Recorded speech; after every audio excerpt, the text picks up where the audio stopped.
जल्दी से चला खिले का जाडवा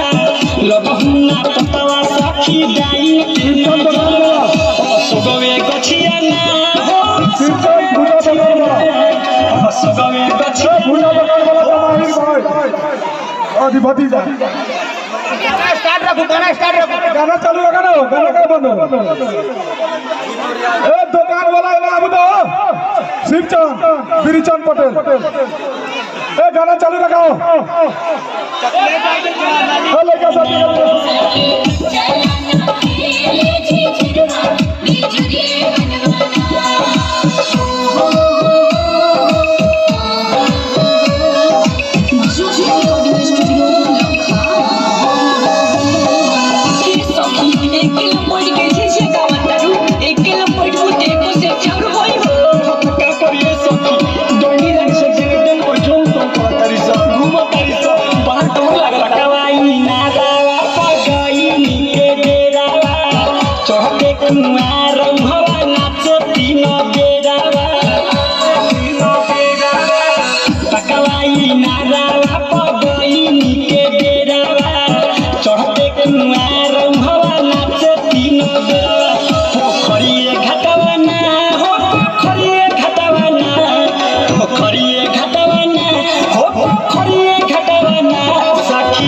चला ना खेले झिझिरवा बिजुलिए बनाना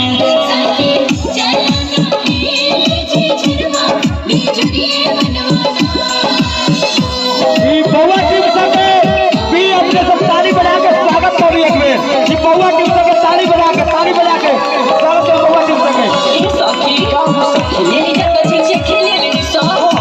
अब चल ना मुखिया जी के द्वारा मारे खेलते खेलते बजाना हो ये सब और चले तरी वो जब प्रोजेक्टर चलता देखो ले मेला में घूमल झिझिया के गीत लिखो बाबू विकास हो झूम झूम गावा सखी पूरा यासन मास हो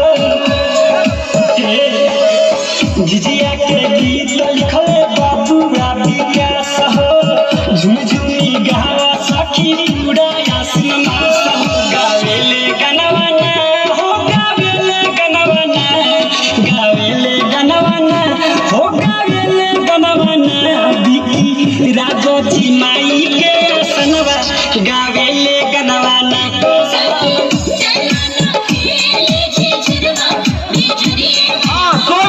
अपने सब साइड नाची सब घर